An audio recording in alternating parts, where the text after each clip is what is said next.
सुशांत जी दिल्ली से। राधे राधे महाराज जी। महाराज जी, क्या जब भगवत प्राप्ति होती है तो क्या भगवान हमें दिखने लगते हैं या क्या होता है महाराज? जैसी भावना होती है। यदि हम तत्व रूप में अनुभव करना चाहते हैं तो तत्त्वमसि, तत्त्वम असि, वही तत्व तुम हो, वही तत्व सर्वत्र व्याप्त है। अनुभव में आनंद ही आनंद छा जाता है। अखंडानंद कहते हैं, सब जगह एक ही ब्रह्म, वो अनुभव में आता है। अगर हम ऐसे राम रूप के, श्याम रूप के दर्शन करना चाहते हैं तो ऐसे भी होते जैसे हम आपको देख रहे हैं, ऐसे भी होते हैं। बस भजन होना चाहिए, हमारी निष्पाप दृष्टि होनी चाहिए, तो फिर आगे का जो कार्य है। भगवान कपिल देव जी ने श्रीमद् भागवत में कहा है, मैं भक्तों को दर्शन देता हूं और भक्तों से संभाषण करता हूं। भगवान से बातचीत होती है, भगवान के साथ खेलना भी होता है।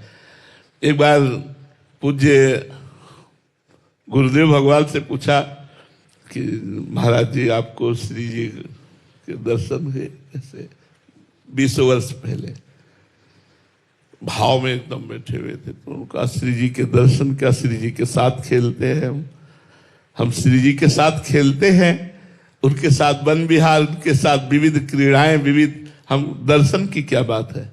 दर्शन तो बहुत छोटी बात है। तो गुरुजन अपने प्रियजनों को हृदय की बात बता देते हैं, तो ये ना सोचो कि कलयुग है, भगवान के दर्शन कठिन है। भगवान विद्यमान है कण कण में, आपके दर्शन की लालसा कठिन है। भगवत दर्शन की लालसा तभी मानी जाएगी जब किसी भी भोग की, लोक परलोक के किसी भी पद प्रतिष्ठा की चाह न हो, केवल लालसा भगवान के दर्शन की। ब्रह्मादिक के भोग सब विषम लागत ताई, नारायण ब्रज चंद की लगन लगी है जाई। भगवान की प्राप्ति की लगन ब्रह्मादिक के भोगों का त्याग करा देती है।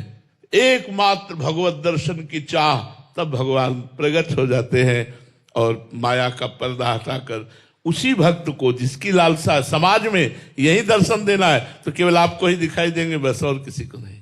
आपको अनुभव में आएंगे, वो बोलेंगे तो केवल आपको सुनाई देगा, सबको नहीं। जैसे आकाशवाणी हुई तो ब्रह्मा जी को केवल सुनाई दी, जब श्री कृष्णावतार में है सबको नहीं सुनाई दिया, केवल ब्रह्मा जी को समाधि में सुनाई दी। तो भगवान अपने भक्त को उसकी लालसा के अनुसार अनुभव कराते हैं। उसने जैसी लालसा की वैसे ही भगवान दर्शन, जाकी रही भावना जैसी, प्रभु मूरत देखी तिन तैसी। जैसी हम भावना करते हैं भगवान वैसा ही हमें दर्शन कराते हैं। अजय जी हिमाचल से। राधे राधे महाराज जी। महाराज जी, आपके चरणों में कोटि कोटि प्रणाम। महाराज जी, काफी बार संत भगवान के श्रीमुख से सुना है कि बहुत गई थोड़ी रही, सो भी बीती जाए रे। महाराज जी, ये बात मन में को कैसे समझाएं कि अभी थोड़ी रह गई है? महाराज जी, मलिन मन है, इसलिए वो भोगों में हर्षित हो करके ऐसे आनंदित हो रहा है मानो मृत्यु होगी ही नहीं। और मृत्यु निश्चित शरीर की होनी है।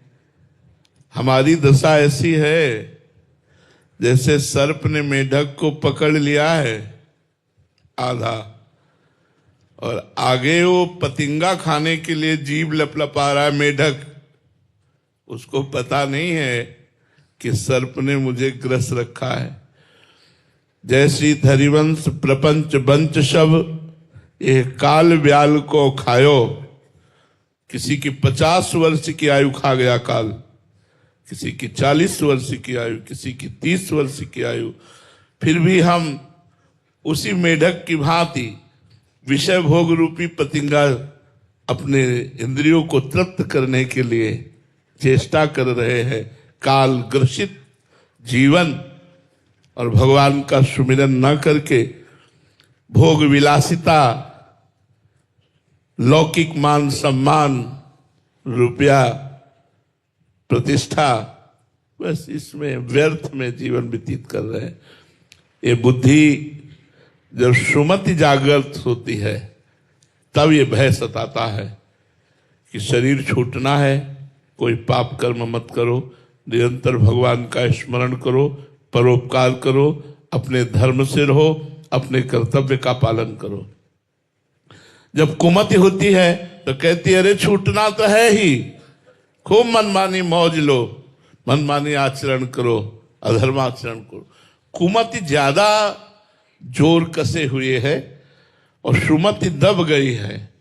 यदि हम सत्संग के द्वारा और शास्त्र स्वाध्याय के द्वारा, भगवान नाम जप के द्वारा सुमति को जागृत कर पावे, सुमति को बलवान कर पावे, तो हमें आनंद की अनुभूति होने लगे, हमारा मन भगवान के नाम में लग जाए। बड़ा उल्टा हो गया है। इंद्री रूपी घोड़े, मन रूपी लगाम ढीली, बुद्धि रूपी सारथी माया के नशे में, और जीव भुलावे में बैठा हुआ शरीर रूपी रथ में शुभ अशुभ कर्मों के प्रपंच में फंसता जा रहा है।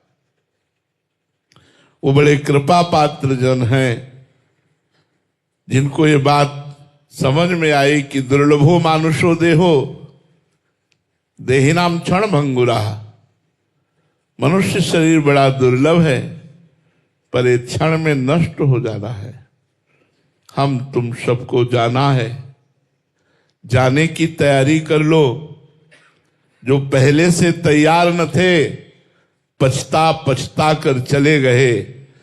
रहे न रावण सम अभिमानी, हिरणाकश्यप संवरदानी।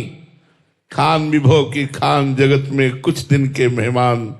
भजले श्री भगवान, जगत में कुछ दिन के मेहमान। न जाने कब श्वास रुक जाए, इसलिए हर श्वास में राधा राधा, राम राम, कृष्ण कृष्ण, हरि हरि। जो गुरुदेव ने नाम दिया है, खूब नाम जप करो। न तुम्हारा पद तुम्हारे साथ जाएगा, न तुम्हारा बैंक बैलेंस, न तुम्हारे मित्र, न तुम्हारा घर, न तुम्हारी ये नाम यश प्रतिष्ठा, कुछ नहीं। काल सबको धूल धूसित कर देगा। इसलिए नाम जप करो, धर्म से चलो, तो सुमति जागृत हो जाए। जहां सुमति तहां संपत्ति नाना, जहां कुमति तहां विपत्ति निधाना। ये कुमति हमारे हृदय में बस गई है, भोगों के प्रति, नाना प्रकार की मान प्रतिष्ठा, संसारिकता के प्रति। जाना है यार, जाना है यहां से। धर्म कर लो, परोपकार कर लो, नाम जप कर लो, दूसरों को सुख पहुंचा लो। यही आपको परलोक में सहयोग देगा। यहां का रुपया बैंक बैलेंस सहयोग नहीं देगा, धर्म सहयोग देगा। धर्मो रक्षति रक्षिता। यदि तुम धर्म की रक्षा करोगे तो धर्म तुम्हारी रक्षा कर लेगा। अनूप जी अमृतसर से। राधे राधे महाराज जी। महाराज जी, जो लोग हमसे ईर्ष्या या द्वेष रखते हैं, उनसे कैसे बचें? कि वो द्वेष क्यों रखते हैं महाराज जी हमसे? हाँ, उनको हमारी अगर पद्धति समझ में आ जाए तो बच सकते हो, नहीं तो राग द्वेष तो पूरे संसार में छाया हुआ है। जो हमसे द्वेष करते हैं उनसे हमें प्रेम करना होगा, तभी संसार पर विजय प्राप्त करोगे। सामने देखते ही वो भले आपके ऊपर कसाव करे, लेकिन आप, हे प्रभु, हे मेरे इष्ट देव, आप इस रूप में द्वेष की लीला कर रहे हो नाथ, आप कृपा करो। मेरी सामर्थ्य नहीं कि मैं आपके द्वेष को सह सकूं, मेरे में सामर्थ्य दो प्रभु, आप ही हो। अंदर से प्रार्थना करो, द्वेष खत्म हो जाएगा। द्वेष की लीला समाप्त करनी है तो आपको अपनी तरफ से नम्र रहना होगा। आपको द्वेष नहीं करना होगा। वो भले प्रतिकूलता दे, आपको प्रतिकूलता नहीं करनी होगी, तो भगवान उसको संभाल लेंगे। ऐसा नहीं को बढ़ता चला जाएगा और आपको कष्ट देगा, नहीं, भगवान उसे संभाल लेंगे और आपका हृदय शीतल बना रहेगा। बिना भगवत भाव के द्वेष नहीं मिटाया जा सकता। राग और द्वेष को मिटाने का सहज और सटीक उपाय है सब में श्री भगवान को देखना। जड़ चेतन जग जीव जत सकल राम में जानी, बंदो सबके पद कमल सदा जोरि जुग पान। हम अपनी तरफ से द्वेष न रखें तो सबके हृदय में भगवान है, वो कृपा करके हमको द्वेष रहित कर देंगे और सामने वाले को भी द्वेष रहित कर देंगे। बिना भगवत भाव के राग द्वेष पर विजय प्राप्त नहीं की जा सकती। महाराज जी है बहुत कठिन महाराज जी, बहुत कठिन, तभी तो परमार्थ कठिन है। तभी तो परमार्थ कठिन है। ऐसे थोड़ी बात हंसी खेल थोड़ी परमार्थ पे चलना। भजन करना कठिन, भजन करके बचाना कठिन,